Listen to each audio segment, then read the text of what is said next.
Shots fired at a prison bus in Kalutara. 5 persons, including underworld figure Samyan, dead. 2 prison guards also killed. Businessman shot dead in Mavatagama.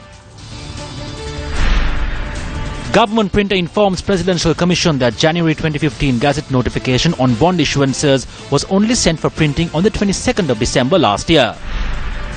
Tensions flare at the Gaul and Gampa Development Committee meetings.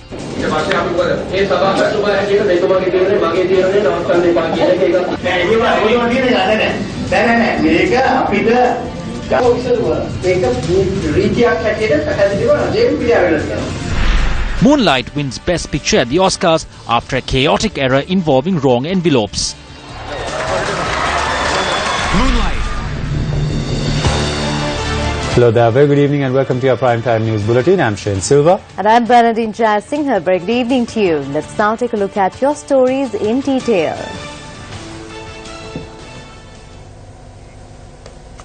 Seven people were killed today when gunmen opened fire on a prisons department bus in Kalutara. 5 suspects, including underworld figure Arunodayanta alias Samyad, were killed in the incident. 2 prison guards were also killed. 2 buses had departed the Kalutara prison at about 9 o'clock this morning, carrying suspects to the Kaduvela court. The case being heard at the Kaduvela Magistrates Court was in relation to charges of attempted murder. A cab had blocked the path of the bus less than a kilometre away from the prison.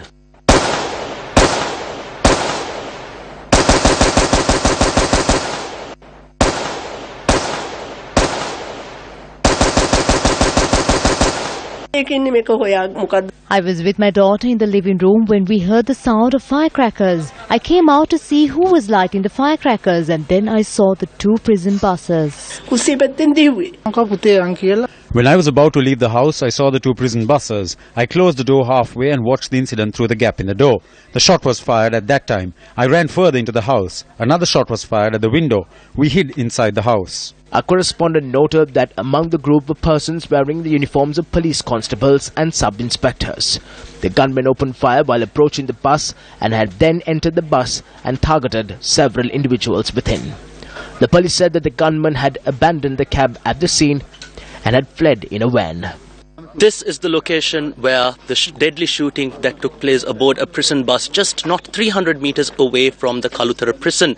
Now, a short while ago, steps were taken to remove the bodies of 5 prisoners that were aboard the bus who were killed in the gunfire that took place earlier this morning. Now, a magisterial inquiry took place, as well as the government analyst as well as the judicial medical officer are carrying out their investigations at present. Now, according to police media spokesperson DIG Priyantha Jayakodi, who spoke to us a short while ago, he said that 5 police teams have been deployed to conduct investigations into this deadly shooting that took place here earlier this morning. The suspects killed in the incident were Aruna Udayanta alias Samyan, Chalana Thilak, Amala Prasanna Sampath, Kalum Priyankara and Suranga Prasanna. 5 prison guards were injured in the shooting, while 2 of them later succumbed to their wounds. The deceased prison guards have been identified as S. Sanigam and S.R. Vijayaratna, who served as a jailer. One of the injured was transferred to the Colombo National Hospital to undergo further treatment.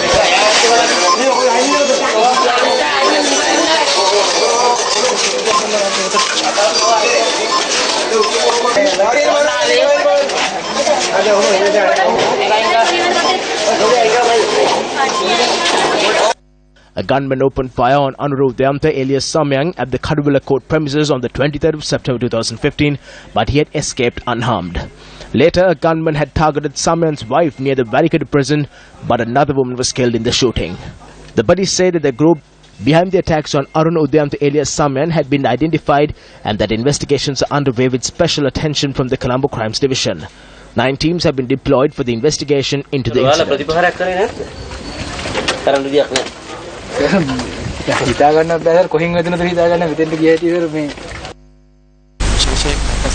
This was a premeditated attack. There was a suspect named Udayanga Patirona alias Samyan who was involved with underworld gangs. The attack was launched targeting him and his group.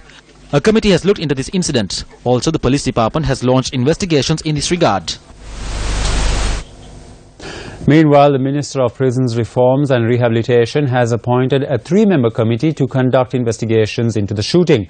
The committee comprises of retired Magistrate Rumi Marzouk, retired DIG Gami Navaratna and former Additional Secretary at the Ministry of Defence S. Madagama. Issuing a statement today, the Ministry of Prisons Reforms and Rehabilitation said preliminary inquiries had revealed that the incident could have been prevented if police security had been provided for the convoy. The statement reads that it is a normal practice for the Prisons Department to request special police security when transporting high-profile underworld members who have received similar charges.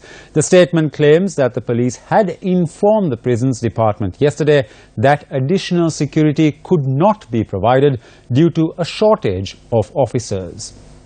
In the meantime, in another shooting incident today, a businessman was gunned down at the Galpotha junction in Mawatagama, Kurunegala. The victim was the owner of a liquor store in the Gattuana area in Kurunegala. He had been travelling to his home in Uyandana, Kurunegala after leaving his place of business at about 10:20 last night in a cab accompanied by a friend. He had stopped at the Galpotha junction to drop off his friend when 2 men riding a motorcycle had demanded money from him. He had the door half open when they came there, produced a pistol and demanded money from him. He said he did not have any money, and then they fired the gun and they grabbed his collar and dragged him out of the vehicle. When I got off the vehicle and came around to the other side, he was on the ground. 2 of us carried him back into the vehicle. The victim has been identified as 66-year-old H. Samarasekara Banda. The 2 attackers had fled the area and police have commenced a search operation. The police noted that they have recovered 5 bullets from a revolver at the scene of the shooting. The final rites of the suspect who died while in the custody of the Palyaguda police were conducted this afternoon at the Mabima Public Cemetery in Biyagama. The body of Chadik Shyaman Vikramarachi, who died while in the custody of the Palyaguda police, was brought to his residence in Raggahavatta, Biyagama last night. Chadik Shyaman Vikramarachi was a 42-year-old father of 2. A United National Party supporter, Chadik Shyaman Vikramarachi earned a living as a taxi driver. UMP parliamentarian Chatura Senaratna arrived at the residence of the victim yesterday. Meanwhile, the 5 police officers who were arrested in connection to the death of Chadik Shyaman Vikramarachi were placed under remand custody until the 6th of next month. The police headquarters said a special police team headed by Deputy Inspector General of Police has launched investigations into the incident.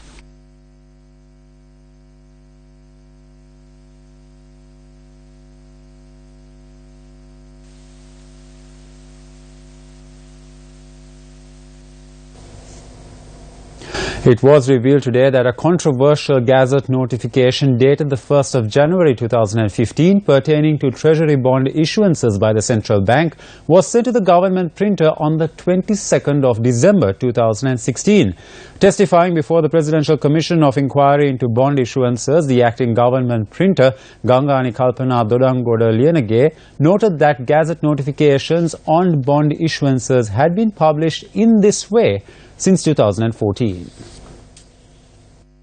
When the Commission convened last Thursday, it came to light that a Gazette notification on Treasury bond issuances dated the 1st of January 2015 had been issued under the name of Mahinda Rajapaksa. Given the change of government on the 8th of January 2015, the Commission had decided that further clarity was required pertaining to this Gazette notification and as such had summoned the government printer to appear today. Testifying today, the acting government printer noted that on the request of the Public Debt Department of the Central Bank of Sri Lanka on the 24th of December 2014, Extraordinary Gazette Notification number 1895/19 was set aside. She explained that this was a normal procedure followed by public institutions. However, while the number had been set aside, the Public Debt Department at the CBSL had only provided the information required for the printing of the Gazette Notification on the 17th of November 2016. The acting government printer testified that an official at the Proofreading Division had inquired from her regarding the Gazette notification being published under the name of Mahinda Rajapaksa, adding that she had informed that advice should be sought from the central bank. Gangani Kalpana Dodangoda Lienage stated before the Commission today that when the official from her department had contacted the central bank, an official known as Vasana from the Public Debt Department had informed him that since the notification was in relation to a period when the former president was the finance minister, it was not a problem. As such, she noted that following proofreading, the Gazette notification was sent for printing on the 22nd of December 2016 and that it was issued on the 23rd of the same month. Additional Solicitor General Yasantha Kodagoda questioned Liyanage regarding this Gazette notification for about 3 hours. When the Secretary to the Ministry of Finance, Dr. R.H.S. Samaratunga, appeared before the Commission this afternoon, Kodagoda continuously raised questions regarding the statement the Ministry had issued yesterday regarding this Gazette notification. The Secretary noted that he was unaware of this Gazette notification and that he had only read about it in a newspaper this morning. He added that he would inquire into the manner in which the statement was issued and inform the Commission of the same tomorrow. Furthermore, in his testimony today, Dr. Samaratunga noted that while the Finance Ministry should issue a statement before bonds are issued via auction or directly, this procedure has not been followed for 2 years. He added that he had been informed by the central bank that issuing notices beforehand in this manner is not practical. A media briefing was held at the Ministry of Finance today regarding the controversial Gazette notification which came to the fore during investigations into the Treasury bond issue. Subject Minister Ravikanta Naik and Governor of the Central Bank Dr. Indrajit Kumaraswamy headed the media briefing. Such gazette was issued. It happened in 2016 as well. I will let the Governor of the Central Bank explain how it took place because it comes under the CBSL. As a government, we will honour any treasury bond that has been issued. Nobody needs to fear this. We'll look into its legitimacy later on. The President and the Prime Minister are aware of what has been revealed. Most of this happened under the previous administration. The practice has been to issue one gazette for all treasury bond issues during the course of a year. This is usually issued on the 31st of December. Therefore, this did not happen during our period in government. We challenge Mahinda Rajapaksa to go to court and there everyone will come to know who is behind this and whose henchmen are involved. This is what we require. You have served as the Finance Minister for 2 years. You authorized the issuance of treasury bills. Did you not inquire as to why the gazette was not presented for your signature? Are you trying to place the blame on the central bank? The 2016 one was to be released in 2017. However, we conducted inquiries and stopped it. That was during the tenure of President Mahinda Rajapaksa. As he said, it was issued on the 31st in time for the 1st of January. We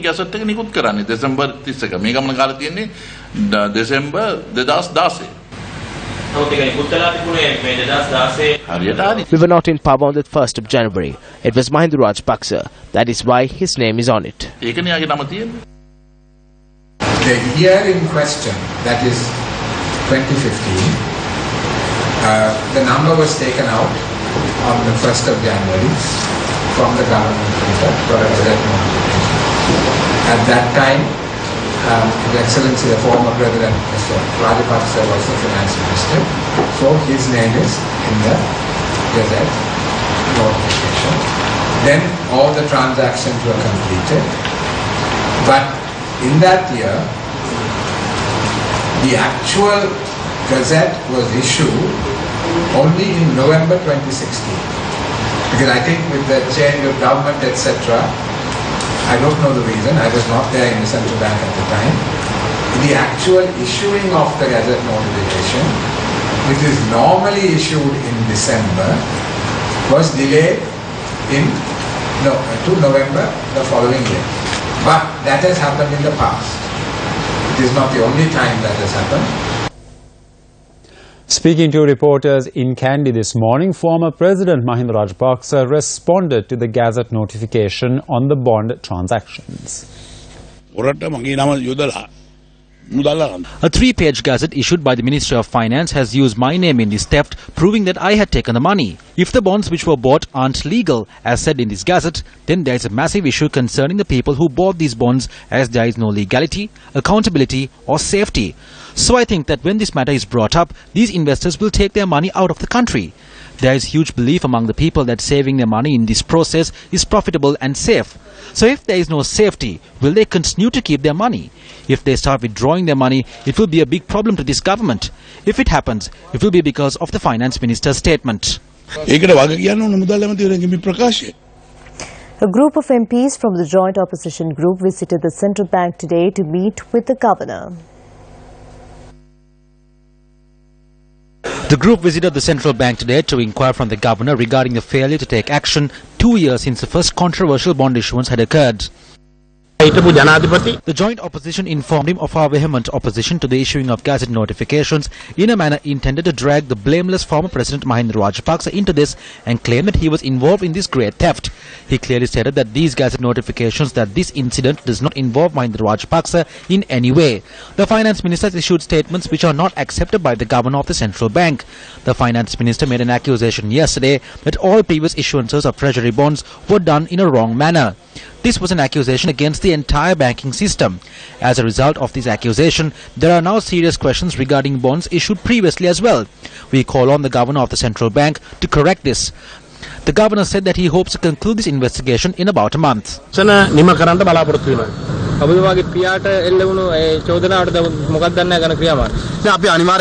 We will certainly be taking legal action. I personally asked the governor of the central bank to issue a statement regarding this. The governor of the central bank told the joint opposition in the presence of the media that a statement would be issued in the coming days. Legal action will be taken against this false accusation. This government is trying to say that Mahinda Rajapaksa was the one who stole from the central bank bonds, but Mahinda Rajapaksa is not the president. These are some of the views expressed today into the investigation into the alleged bond scam. According to the statement made by the government printer today, it is extremely clear that the Public Debt Department is entirely accountable for this process. What is unfortunate is that through their ministry they are engaged in a project to save Samarsiri, who functions as the Deputy Governor of the Public Debt Department. They are attempting to take the blame of Deputy Governor Samarsiri and place it on someone else. Through this process, it is evident that the officials at the Finance Ministry know the real rogues in this incident. They are shamelessly engaged in a project to save these individuals. Now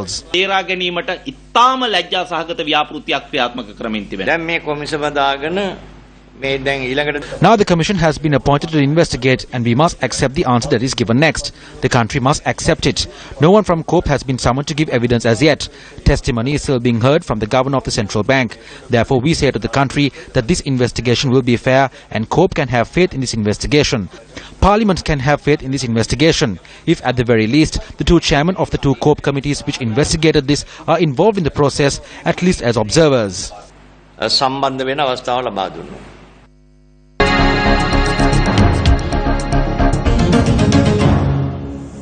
President Maithripala Sirisena says the government will take every possible measure to secure welfare of the armed forces. The president made this statement while addressing an event in Mannar today.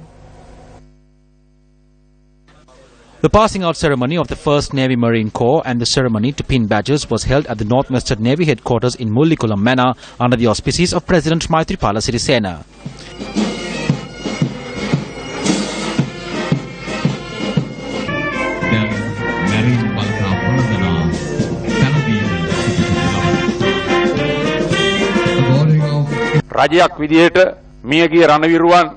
The government will never evade its responsibilities and duties in providing the required welfare for all our war heroes. Since being elected as the president of this country 2 years ago, we have increased the welfare benefits for the families of our fallen war heroes as well as for the disabled soldiers. However, we are still unsatisfied with these increments. As a government, we continue to do everything in our capacity for these soldiers. During the past 2 years, after my government was elected into power, I took every measure to win the honor and respect of foreign nations and international organizations, including the United Nations, on behalf of our armed forces. The Marine Corps also put on a special display on the Mullikulam coast.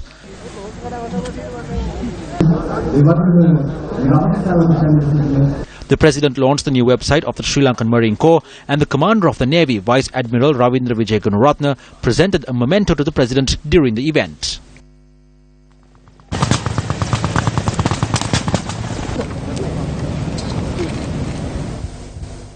The new building housing the Ministry of Rural Economic Affairs was declared open today by Prime Minister Ranil Wickremesinghe. Several ministers and MPs graced the opening ceremony of the building located on R.A. Mawat in Colombo 4, along with the Prime Minister. We have entrusted this responsibility to Minister Harrison and we have embarked on several projects. Before coming to this building, I asked him to look at the Sinhala zodiac. I asked him to consider everything including the direction, whether it is north or south. I also asked him to look at the Tamil way in order to get the blessings of all the gods, including the goddess Pattini. I also asked him to consider the architecture, the Malaysian system, the Indonesian system, the Vietnamese system and the Chinese system. I also told him to look at the Japanese system and then select a building. I asked him to find a building in a way that we will never have a rice crisis again. The Prime Minister also commented on the former president. It is okay if our former president wants to learn from Uganda or Swaziland. Any person has that right. On the way to Australia this year, I was able to meet the Prime Minister of Singapore for dinner over several hours, and I also met the Home Affairs Minister. He informed me that the former president too was leaving Singapore at that time. I wanted to ask him whether he was on the same plane. I wanted to praise him for casting aside the system of Swaziland and Uganda and embracing the Singaporean system. He was not on the same plane. He was on the next plane. I thought I would ask him in Parliament because it is good if he has new thinking. We cannot be stuck in one place with old ideas. We must take on new ideas and move forward.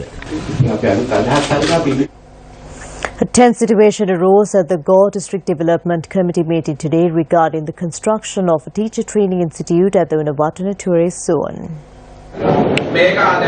Please stop this now. Speak to the Education Secretary and resolve it. I will inform the subject minister in the central government at the cabinet meeting. Please stop work from today since only the poles have been erected.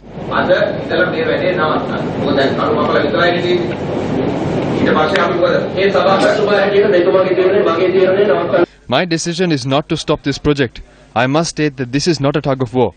It will ultimately result in the loss of 10 million rupees.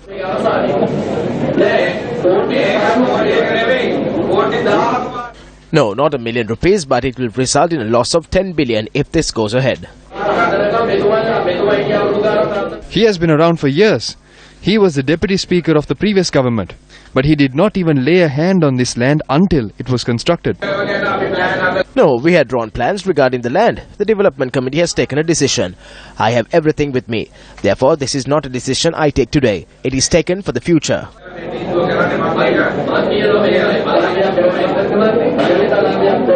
Minister, I am prepared to provide land. There is a large number of perches here. I will give 2 acres if necessary for this institute. However, it cannot result in a loss to the government. Write this down. This institute was to provide training for 5,000 teachers. Meanwhile, the Kampa District Development Committee meeting was held today and was presided over by former President Chandrika Bandaranath Kumarthunga. The committee argued on soil excavation in the district.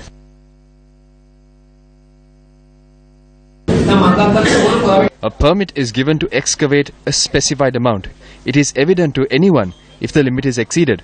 Therefore, if the license is given to the police can catch the perpetrators irrespective of the permit.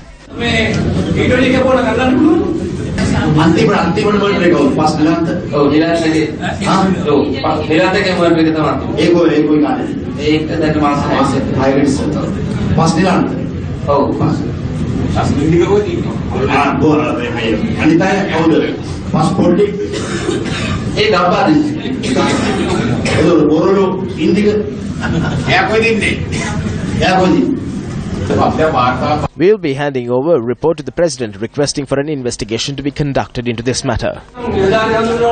What has transpired today proves that if one has the power and if one is acquainted with officials, the laws of this country can be broken. Don't try to transform us into political henchmen. If that is the case, let all the paddy fields be excavated.